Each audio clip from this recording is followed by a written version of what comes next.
예수님, 다시 한번 이렇게 부활 진심으로 축하드립니다. 저는 이렇게 좀 개인적으로요, 이렇게 이제 한국에서야 뭐 물론 이제 편하게 이렇게 뭐 같이 미사하고 이렇게 하는데, 여기서 이렇게 미사를 하면서 많은 거를 좀 많이 깨닫게 되더라고요. 그러면서 물론 말은 좀 안 통하지만은 그래도 그 함께 기도하고, 그리고 또 제가 뭐 주례하는 게 아니니까 이렇게 보면서 예수님의 부활을 더 고통과 그런 순환, 그거를 더 죽음을 더 좀 잘 묵상하게 되지 않았나라는 생각을 좀 해보게 되더라고요. 그래서 신자 여러분들도 다시 한번 이제 그런 아픔이 있어야지 정말로 큰 기쁨이 있다는 거 생각하시면서 부활절을 정말로 기쁘게 보내셨으면 좋겠습니다. 오늘 복음을 이렇게 묵상해 보면요, 주간 첫날 이른 아침이라고 이렇게 시작을 합니다. 주간 첫날 이른 아침은 무엇을 의미하는지 한번 생각해 보신 적이 있으신가요? 예수님께서 돌아가신 시대는 그리스도교가 없었습니다. 유대교 전통을 따랐던 시대였습니다. 유대인들은 언제가 안식일이죠? 토요일이 안식일입니다. 그럼 주간 첫날 이른 아침은 어떤 날인 거죠? 이제 일을 하기 시작하는 날이었습니다. 각자의 삶의 자리에서 일을 시작하는 날이었습니다. 쉬는 날이 아니라 한 주간의 시작이 되는 날이었습니다. 바로 그때 마리아 막달레나는 무덤에 혼자 가게 됩니다.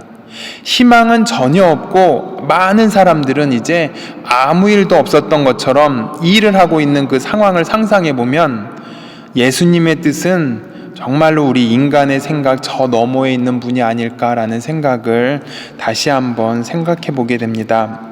바로 이 시점에서 부활이 시작이 됩니다. 수많은 군대와 함께 부활하신 모습, 혹은 찬란한 빛과 함께 무엇인가 화려한 방식으로 일어나신 모습으로 부활이 시작되지 않았습니다. 오늘 복음 말씀을 묵상하면 영광스러운 느낌이 전혀 들지 않습니다. 예수님의 부활이 그렇게 엄청나게 중요한 사건인데, 오늘 복음 말씀은 전혀 중요하지도 않은 것 같습니다. 오히려 너무 초라해 보입니다. 마리아 막달레나가 무덤에 가서 보니 무덤을 막았던 돌이 치워져 있었습니다. 그리고 베드로와 다른 제자가 무덤에서 가보니 단지 아마포가 놓여 있는 것을 보았을 뿐이고, 예수님의 얼굴을 쌌던 수건은 아마포와 함께 놓여 있지 않고 따로 한 곳에 개켜져 있을 뿐이라고 전할 뿐입니다. 우리가 상상했던 부활의 모습이 아니라 단지 빈 무덤 안에 예수님의 얼굴을 쌌던 그 수건만을 이야기하고 있을 뿐이었습니다. 사순식이 우리는 그래도 절제와 희생, 극기의 노력을 했고 성주간 예절도 이렇게 봉헌했는데, 고작 부활절에 읽는 복음은 우리에게 실망을 줄 수도 있는 것이었습니다. 과연 예수님이 부활했을까? 이 복음 말씀을 들으려고 우리가 이렇게까지 40일 동안 고생을 했을까라는 의구심까지 가지게 될 수도 있습니다. 바로 그때 부활이 시작이 된다고 예수님은 우리에게 가르쳐주고 계시는 것 같습니다. 그래서 저는 신자 여러분께 다시 한번 이렇게 말씀드리고 싶습니다. 우리가 무엇을 원하고 무엇을 실망했는지에 대한 정확한 이해가 먼저 필요하다는 것입니다. 우리가 실망스럽다 혹은 허무하다라는 뜻의 그런 근본 의미가 무엇일까 한번 찾아봐야 된다는 것입니다. 내가 기대한 것이 이루어지지 않았을 때의 표현입니다. 내가 엄청 기대했는데 그것에 미치지 못하거나 아예 시도하지도 못했을 때의 표현이 실망스럽다, 허무하다의 표현입니다. 그래서 저는 다시금 오늘 부활의 참 의미를 찾기 위해서는 우리가 그 실망과 허무의 의미를 다시금 찾았으면 좋겠습니다라고 말씀드리고 싶습니다. 기본적으로 실망과 허무의 그 맨 밑바닥에는 우리의 욕심이 바탕이 되어 있었던 것입니다. 내가 그렇게 상상했던 것이 채워져야만, 내가 원하는 것을 얻어야만 실망하지 않고 허무하지 않다라고 말할 뿐입니다. 이러한 모습이 우리 신앙 안에서도 있었던 것입니다. 내가 원한 믿음, 내가 생각했던 주님을 그렸기 때문에 오늘 복음 말씀이 실망스러울 수도 있습니다.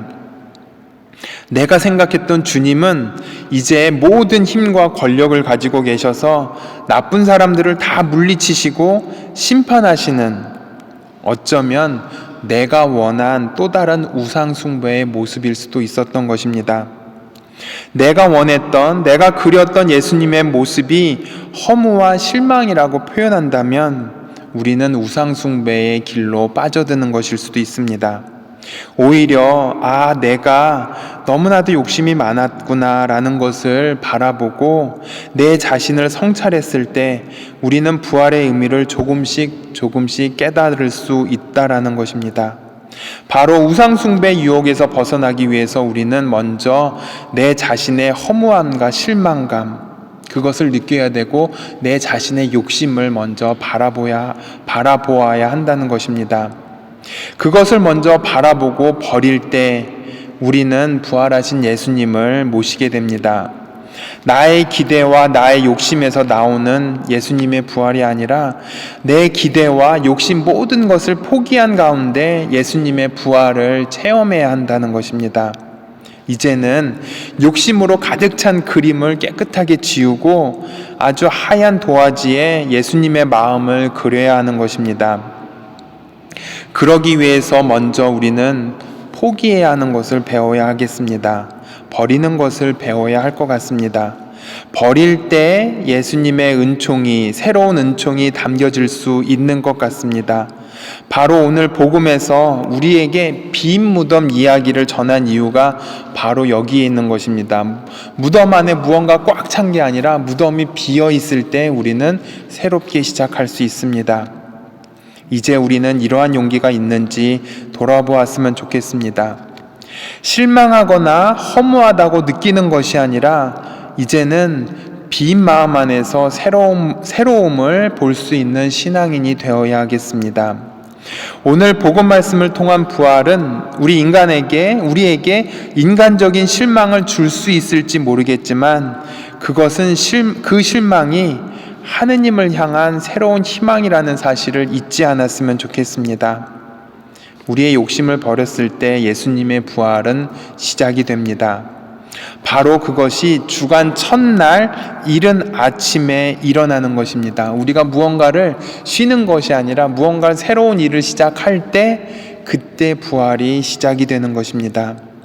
모든 이들이 새로운 한 주간을 시작해야 한다고 생각했던 그 시간에 부활은 시작이 됩니다. 이러한 시작은 내 자신의 기대와 바람을 먼저 포기해야만 부활한다는 단순한 진리에서 시작이 됩니다. 이제 부활을 맞이하면서 우리는 우리 욕심을 진심으로 버리고자 노력했는지 돌아보는 시간을 가졌으면 좋겠습니다. 바로 그때 예수님께서는 진정한 부활의 기쁨을 상상하지도 못한 신비 체험을 우리에게 주실 것입니다. 잠시 묵상하겠습니다.